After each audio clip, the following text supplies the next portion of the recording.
You'll see the light, see the light. You're not alone, so keep fighting the good fight. See the light, see the light.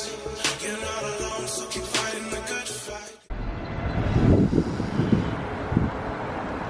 เย็นขนาดนะสังเกตเห็นต้นไม้เนี่ยก็คือใบบุมีเลยอันเดียวกันเลยคงจะเป็นต้นคล้ายคือกับต้นอยู่ที่เราเดินทางไปรัสเซียนะเบียโรซาโมเมนต์นะตัวนี้เกือบแมนคล้ายๆบ้านเรือนกับอาคารตึกที่เขาเจ้าอาศัยอยู่ก็เป็นลักษณะนี้อาคาร5 ชั้น 6 ชั้นบอนจอดรถจอดลางกันจังซี่มื้อนี้ถึงวันอาทิตย์วันที่14 เดือน 1 2024ก็คนคงจะบ่เดินทางกันหลายปานใดคิดว่าหรือว่ายังเศร้าอยู่โรงแรมนี่เฮาก็พอดีอยู่บนตัวหน้าป้ายรถเมล์เลยเราคาดหวังว่ามาปักกิ่งจะเห็นหิมะเนาะแต่ว่าบ่เห็นเห็นแต่น้ำก้อนเหลือแต่ซากหิมะให้เห็น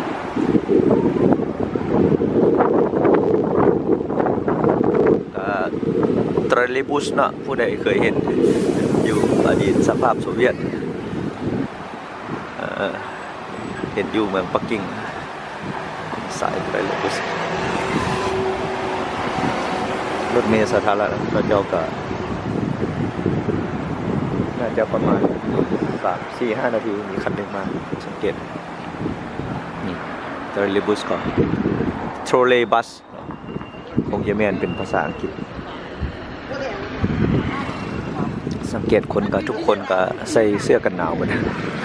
ใส่หมวกแต่ว่าเกือบนี่ยังใส่เกือบกีฬาได้อยู่ใส่รองเท้าหนาวสังเกตมันเกือบสิแม่นพวกนักท่องเที่ยวเมืองจีนนี่ก็แม่นท่องเที่ยวกันแบบบ่หยุดบ่เศร้าจีนที่เฮาสังเกตเห็นเมื่อวานเดินทางมาเป็นเลาะกันไปเลาะกันมาเขาก็เที่ยวบ้านเขาเอง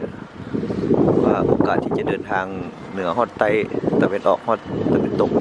ก็คงใช้เวลายาวนานจะเป็นเช่นนั้นรถรางพาหนะเคยเห็นนะมีรถจีนมีรถญี่ปุ่นที่ปรากฏเห็นแต่บนในใจถึงปลายเด้อปลายเอาเห็นแต่ละสีนี่บ่ฮู้อันใดเป็นอันใดเดี๋ยวสิลองเบิ่งรถจักรไม่เห็นเป็นปลายสีขาวแต่ส่วนใหญ่แล้วรถจะเป็นปลายสีฟ้าเนาะพื้นฟ้าตัวสีขาวเช้านี้ก็เริ่มต้นโดยการใบไปเรื่อยๆนะเห็นอันใดใบอันนั้นคือบนหนาวดูนี่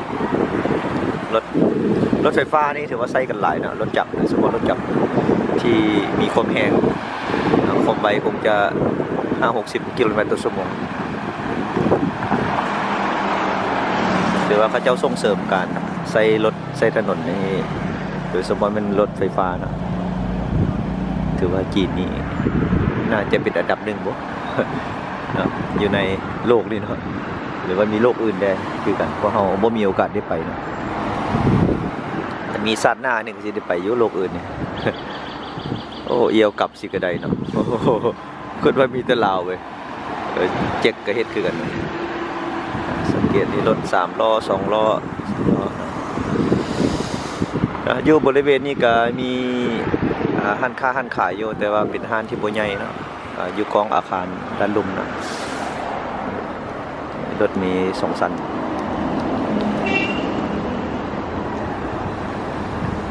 ก็พอหอมปากหอมคอ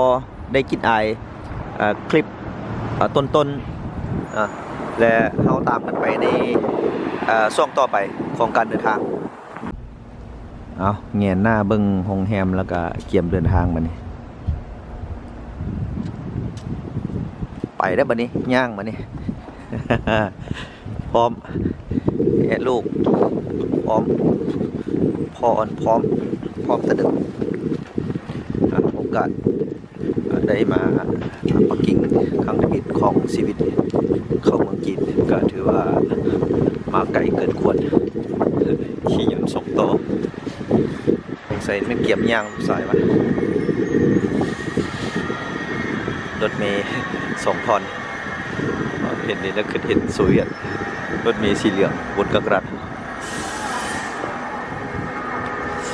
อากาศถือว่าบวก1 องศาตรงนี้เกือบเที่ยงนะ10 โมงประมาณก็ตะเวนซองเฮ็ดให้อบอุ่นก็คือที่พักของเขาหลังนี้เนาะซุปเปอร์เอทมาตามต่อกับที่เราถ่ายวันเสาร์นี้ก็ตามกันไปว่าเราจะไปฮอดไสได้อากาศหนาวเย็นเยือกเย็นบอนจอดรถถีบจุดจอดรถถีบรถจักรจอดได้ทำ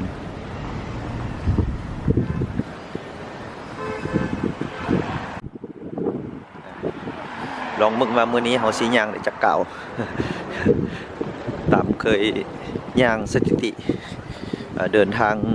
รัสเซียครั้งสุดท้ายแม่นมือหนึ่งประมาณ15 กิโลเมตร กับมือสั้นมือยาวก็18มือสั้นก็8 9 หลัก10 หลักอันนี้ข้างบ้านข้างเฮือนบันทึกไทยไปให้หมู่เพื่อนแฟนๆใบใส่กองได้เบิ่งว่า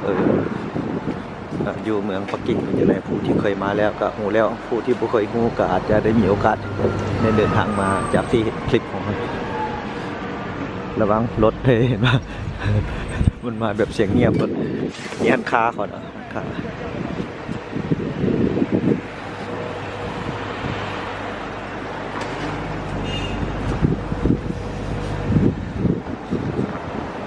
คุณก็ไปมารถเขาก็จอดอยู่จังซี่บ่มีคนหลับซ้ำสิจอดโอ้คันนี้ติดใหญ่คันนี้ติดใหญ่จริงๆเลยทิมยึงสิละปุญญอัญญะนี่คือเมืองจีนก็อนาคตคิดว่าคงจะโบดนดอกเนาะเมืองเราก็คงจะคล้ายคือกับเมืองจีนก็นักธุรกิจนักลงทุนจีนไปบ้านเราค่อนข้างหลายแน่นอนธุรกิจรถทีมไปเซานี่ก็คงจะไปแพร่ขยายอยู่ที่เมืองเรา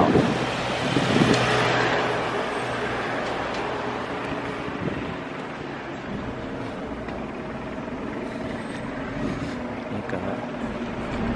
วนจอดรถไปรถคือว่าบุ้งอยู่บนนั่งจุดโฆษณาบ่นี่นี่แม่นแท้ก่อนไปรถเนี่ยเขาก็ถีบไปจังซี่ละ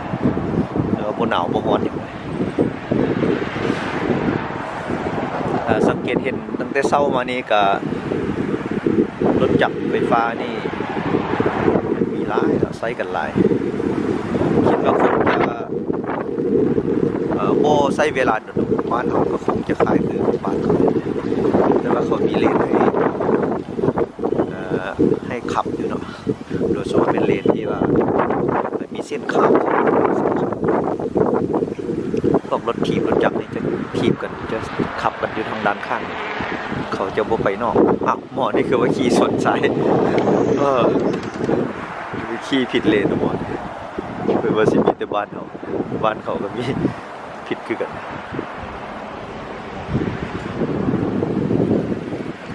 หัวเฮาเขาจอดก็จังซี่แหละบ่เน้นความงามบ่เน้นความสวยหรูเน้นแต่ว่ามันใส่ได้ทางย่างของก็กว้างอยู่ประมาณน่าจะ4 เมตรซึ่งเป็นไซวอล์กครับสุดปัด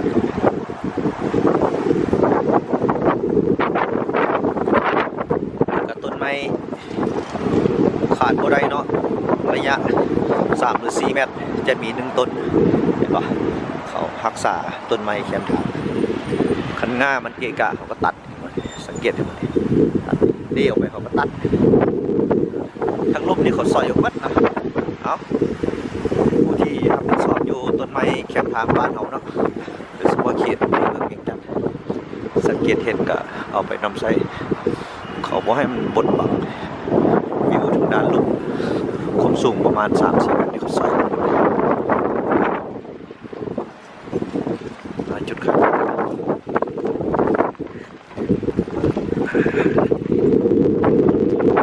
นี่ยากสามสวย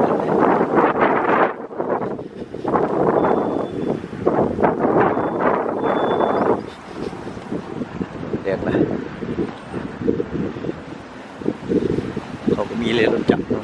ถีบ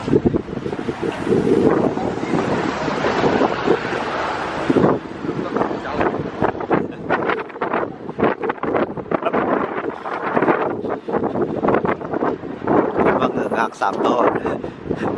มันยางอยู่เมืองหนาวเนี่ยบ่ได้ดอกเห็นแต่มีผู้เว้าให้ฟังว่าเป็นยางอยู่ญี่ปุ่นบ่ได้ลาวยางซาเขาต่ำซีเมนต์เอานี่แหละเพราะว่าคนเมืองหนาวส่วนใหญ่ก็เคี่ยวยากเห็นแล้วโอ้มีห้องน้ำอันนี้ห้องระบายน้ำออกเมืองเจ้าแม่นก็บ่หนีจากห้องแสงบ้านเราเนาะแต่ว่าบ่มีผักตบบ้านเขาเนาะสะอาดคือว่าบ่มีขี้เหงื่อเลยนี่อาคารก็มีห้องพันกลางเมืองนี่บ้านเฮานี่เลยแม่นศาลาเบียร์บ่นี่มันมีห้องในห้างอาหารเต็มบ้านเขามีเขาจัดโซนได้เหมาะสมเพราะว่าประเทศใหญ่นะเมืองใหญ่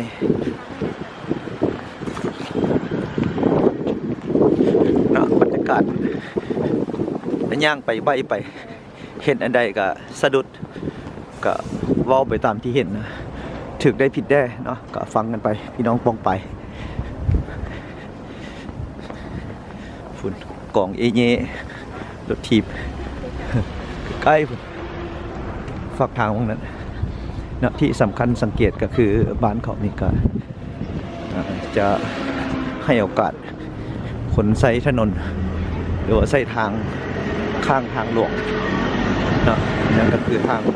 หลัก3 เลนและทางในจะต้องมีอีกเลนหนึ่งนี่ก็เป็นเลนรถถีบเนาะโอ้ยลุงเลยคันเกิดขึ้นก็สิเกิดขึ้นยามสมัยลุงนี่แหละลุงปัจจุบันเท่านี้แหละลุงต่อไปบ่ฮู้สิเกิดบ่เนาะเกิดได้ก็ดีว่าจังซี่เด้อเมืองเวียงจันทน์ถนนใดที่พอเฮ็ดได้เฮ็ดเลยพอได้ล่มโตมีเลนรถถีบมีเลนคนย่าง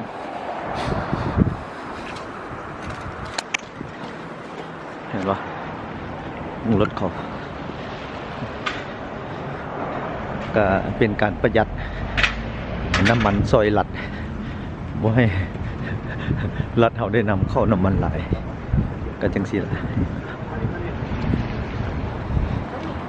ใช้รถนี่มาฮอดละสถานีโมอ่านบอกเบจิงซับเวย์โมซื้ออย่าง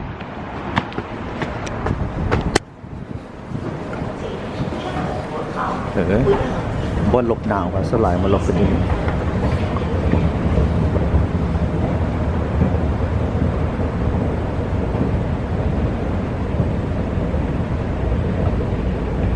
ก็เห็นหมอสังเกตไปห้ามดื่มเหล้าห้ามใส่อาวุธห้ามตีกันห้ามจุดไฟสิ่งของที่มันเป็นเขาเรียกว่าไวไฟนะปล่อยใส่อันใดเลื่อนลงใต้ดินเอาสิเข้าสถานี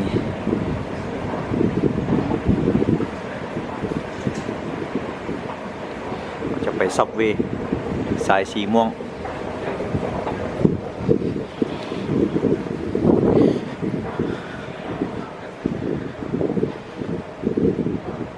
ก็รอเบิ่งการพัฒนาบ้านเขาในอนาคต คิดว่าเราก็สิทันได้เห็นอยู่อีกดนจะได้หอนอีก50-60 ปีบ่ได้นี่สิอยู่ดนบ่ได้บ่ได้ ความหวังจะต้องมีต้องเกิดขึ้นเราตั้งเป้าไว้ยาวๆคันเฮ็ดได้ก็ดีเฮ็ดบ่ได้ก็ลดลงมา 10-20% คันเราบ่ตั้งเป้าไว้มันสิสั้นทางออกทางเข้า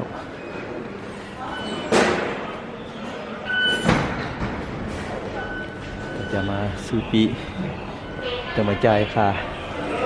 บัตรปีวิธีการ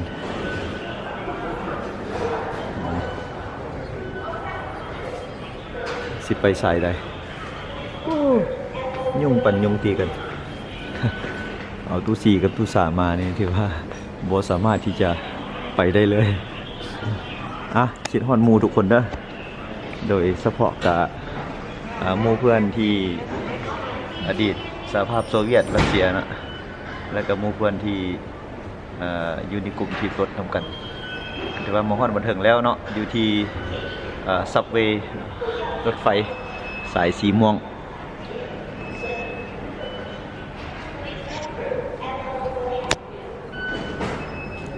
จะใบกันไปเรื่อยๆจนกลัวเพิ่นบอกว่าให้หยุดใบอยากกิน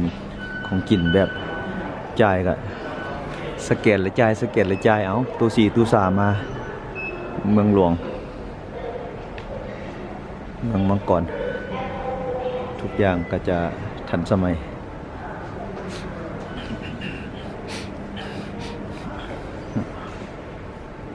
นี่ตัวสายสถานีใหญ่ก็จะเป็นที่จากกี่ซ้ายนี่นับเบิ้งอันนับซอยกันเนอะเป็นซ้ายมือนี่จากกี่สี10 ปลายสายวะ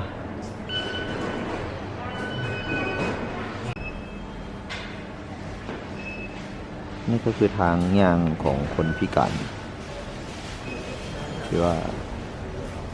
พระเจ้ามีไว้ให้อันนี้สำคัญสุดเป็นอีกส่วนหนึ่งของคนเดินทางอันนี้เป็นตู้บริการ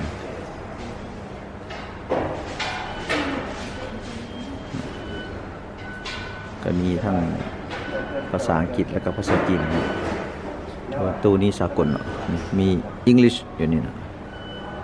ผู้ใดที่บ่ได้ภาษานี่ก็สิยากนิดนึงในการเดินทางเคยใช้ครั้งหนึ่ง2 ครั้งแล้วก็คุ้นเคยละจากที่ว่าเข้ามาทางด้านในแล้วก็ถือว่าลงใต้ดินมาเนี่ย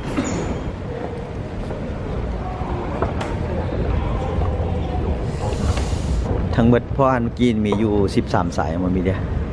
โอ้ทั้งหมดแล้วบ่หลายกว่านะแล้ว13แล้วบนขวามีอีก12เบอร์สายนี้มันมี2 สายเป็นสีนะ13อยู่เรื่องนั้นดู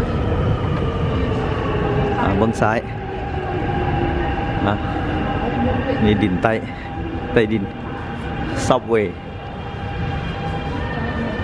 มาแล้ว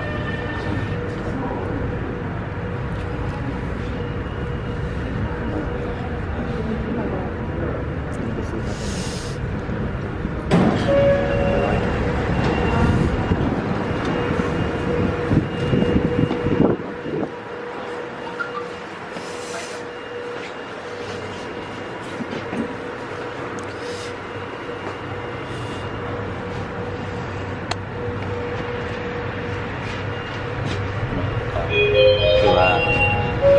มือที่2ของการเดินทางที่ขึ้นรถไฟจะเดินทางไปเยี่ยมยามมหาลัยรอนมิน University นี่ก็คือบรรยากาศช่วงเช้าเนาะใกล้จะเที่ยงแล้วหรือว่าจะเช้าแล้ว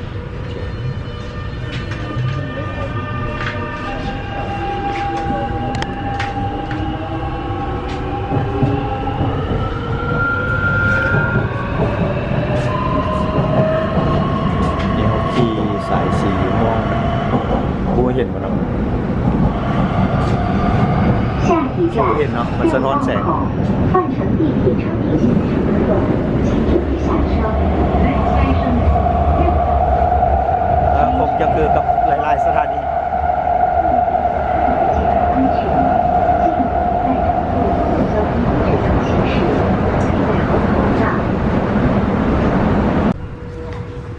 ขี่มีแต่ไปเดี๋ยวส่งไปเนาะไปเดี๋ยว ไปเสร็จเกิดมาก็ประเดี๋ยว มาลงขึ้นหูลงหู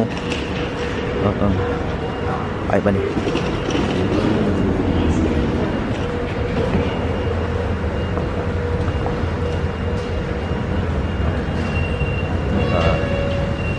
เป็นจุดที่เข้าแหล่งท่องเที่ยวสันโพโลหัวออกมาลองบนว่าจะเป็นยังไงตามกันต่อไปผู้ขาดีก็ขึ้นกันไดนะผู้ขาอ้อนก็ได้ขึ้นกันไดเลื่อนบุคือทีบรถเด้ขาอ้อนไปซ้าขันขาแข็งแล้วมันจวดเลย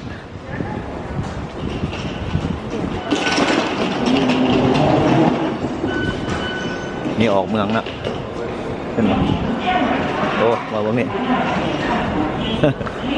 มีดงทาง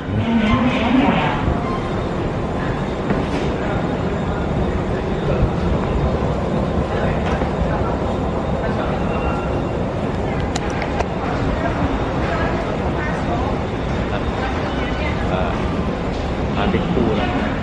โอเคบ่ม่วนอยู่บ่ถึกใจอยู่บ่ไม่กว่าปีหน้า เป็นมาไม่อีกคันนี้กว่าไปน้ำนี่ด้วยว่าไปใส่กับไปนะไปเป็นคู่นะไปใส่กับไปพร้อมโบพร้อมเมียคนมา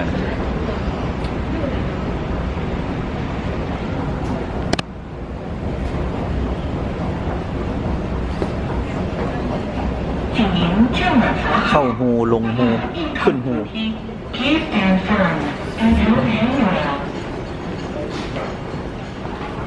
เจ้าก็มีศิลปะ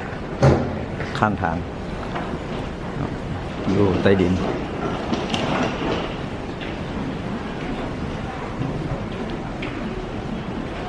ศิลปะของจีน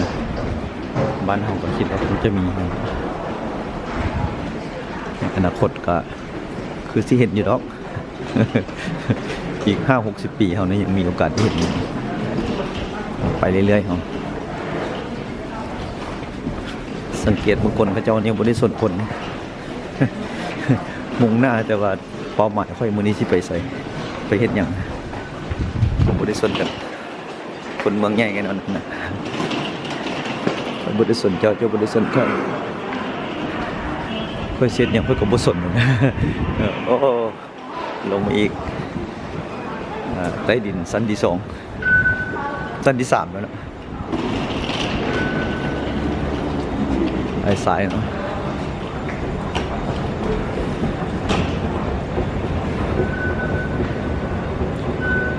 แต่ว่าใต้ดินของเจ้าก็ทันสมัย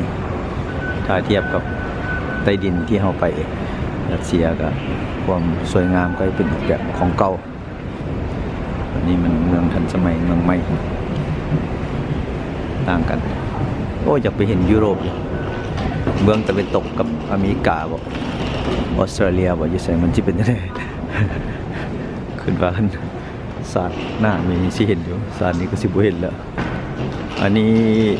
ลิวดาวกุกสถานีเขาจะไปซีตูเชง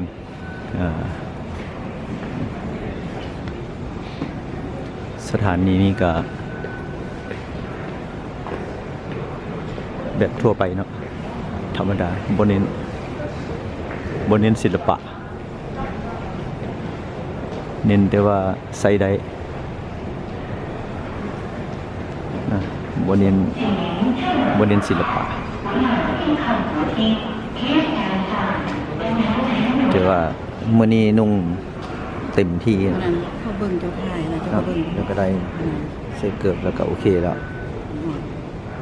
You'll see the light. see the lights. You're not alone, so keep fighting the good fight. See the light, see the light.